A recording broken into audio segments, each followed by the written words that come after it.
What's going on, guys? I'm the Maha Mechanic, and today we're going to be swapping out our dash lights in this Ford Ranger.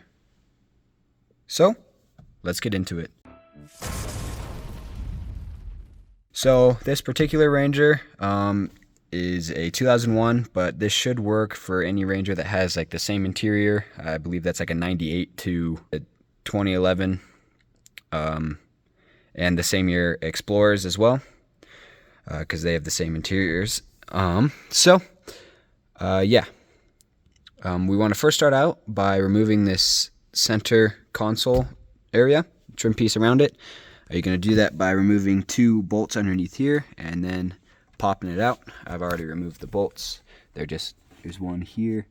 There's indentations down there, so I'm going to want to I like to go from the bottom corner right here, kind of just pop it out just like that. So you got the bottom popped out just like that. Pop the other bottom out and it flops on down. So flop it down there, it's just fine.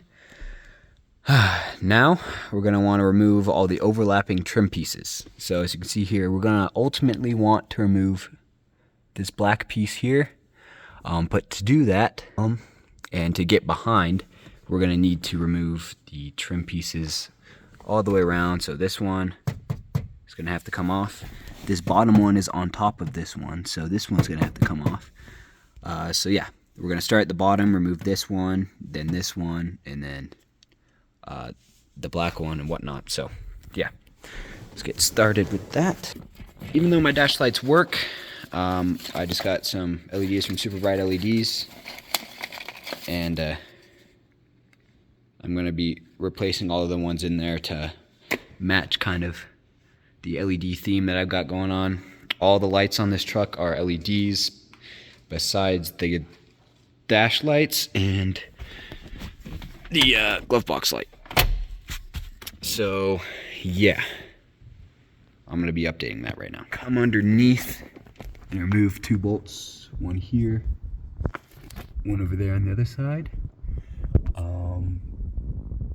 And then I think there's just clips holding it on. So I think these are 7mm bolts down here. So it's also looking like if you come underneath the dash, you're gonna have to remove the hood release as well. There's 2 bolts there that hold that on, and that's what's holding the plastic piece on at the bottom. Just the hood latch release cable. I'm just going to want to remove those and we can set the hood latch aside. So now that we got our hood latch release done, you can see bottom is floppy. So now it's just held up here to the top with clips. So to remove those, we come with a plastic trim piece right here.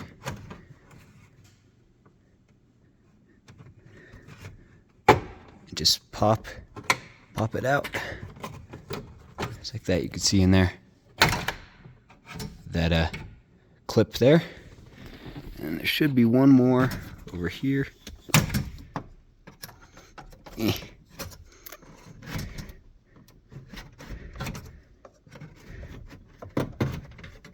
Just like that. All right, there we go. Now we get this piece. Set this aside. But to get to these bolts here that hold this piece on, we can't really access those because even though they put a hole there, you know, half the bolts are under there, so we're gonna have to move this metal piece here as well. Not too bad. Same. Ooh, it went up to 8, I think. So there's just 4 bolts holding 5. There's just 5 bolts holding this one on. 1, 2, 3, 4, 5. So let's remove those now.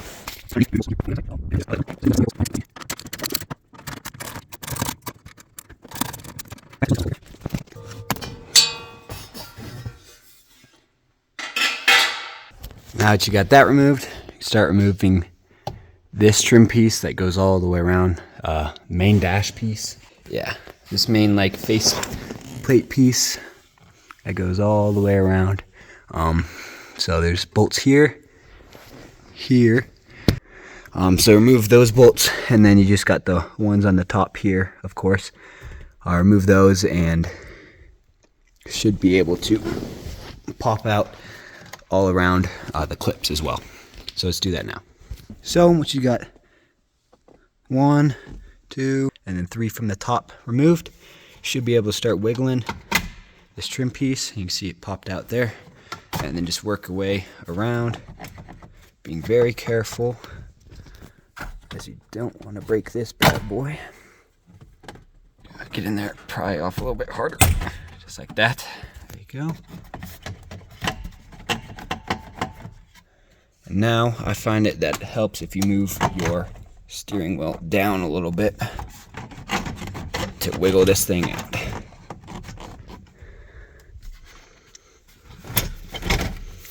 There we go.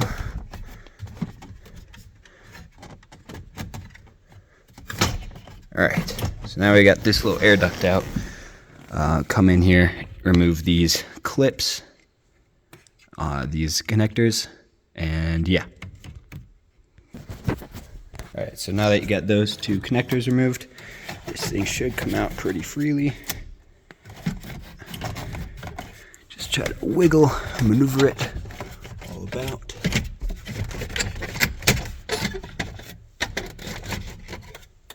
It appears my hazards are on now. There you go. There we go. Set this aside with our other trim pieces. Right there. Alright. And we come in here. Now we have access to our bolts that hold the gauge cluster on. There's only 4. 1 in each corner. 1, 2, 3, 4. So let's remove those real quick. So again, these are 7mm bolts. Just remove them all. Now that those are removed, we're able to slide out the gauge cluster here towards us. We're not going to get very far before we need to unplug everything from the rear though. So if we come behind here, I'm just going to unplug all the wires that are going to the back. Alright, so once you have those 3 connectors in there removed, they're 1 here, here, and here. Now we can remove all these big boys. These one, this one, this one, this one, all the black ones. So these ones are easy enough to do by hand. As you can see, here's the bulb. Because I have been in here not recently, like 3 years ago, to do the same job, but must have just been still loose, I guess, a little bit. If you haven't done this since, factory, since it has come from the factory, or if you're replacing burnt out lights, most likely you're not going to be able to do it with your hands. You're going to need to get some pliers on there and remove it, and that's completely fine. Alright, so now we have all the black ones removed. Set this aside real quick. Alright, so if you're wondering, there's 6 of them. I know everyone likes to know how many they need to buy, so they don't have to open up and then buy them. And then they're 194 bulbs. See here, I got 194 cool whites from Super Bright LEDs. So just pop them in there. These are not polarity sensitive. I don't know if the strip on the back is polarity sensitive. I don't believe it is, because if you look here, you don't see on either one of these a plus or a minus. On the climate control lights, they did have a plus or minus, and those were polarity sensitive. So, but we'll make sure before we put everything back to put it in and plug it up before we even put any bolts on it.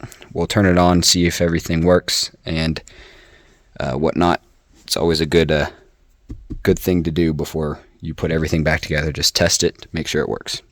So let's get all the other ones put in and then twist them back into our gauge cluster. So as you can see here, I just got the switch plugged in. This is just loosely back there with the connectors in. And I forgot you also need the dim switch in. So just quickly plug that bad boy in. So now that we got the light switch and the dim switch in, should be able to do that. Turn on, there we go. Now that we know that it all lights up, gonna wanna put all of our bolts back in and start the reassembly process. It's just a reverse of removal. So you're gonna wanna start with the bolts on the gauges here. Then you wanna go to these bolts here. You're gonna pop the clips in, then put the bolts on, and then move on to those two floor pieces. So, yep, let's do it now. So you're not going to really have to worry about lining up the cluster. There's little nubs, one here over on this side, and then one more, if you can see, down there on that side. So I got all these bolts in, and now we're going to fish this back around and tighten all that up again. There it is. And then just push the clips back in. Gonna have to align this side again. Gonna align the clips. Push that in. Push that one in. Push that one in. And there's one down here. Push that one in. Alright. It's back on. We're flashing. Alright. So we got all those clips pushed back in. Now we can reinstall our bolts. So once we got the 5 bolts back in, 3 on the top, 2 on the bottom of this piece here, you're gonna wanna reinstall that metal piece, and then with the 5 bolts that go on there, and then the 2 bolts for this piece, and then the parking brake, or the hood latch, sorry. So now I'm gonna put up a picture what it looked like before. Now let's turn off the light, turn on our dash lights. Wow, those look a lot better. Matches kind of like matches the center. Matches my glove box now. I did this light too. So there you go. That's what it looks like after. Nice white needles. Good. So if you found this video informative, please receive a like on the video, subscribe to the channel for more. And remember, no matter your experience or your skill level, keep on improving.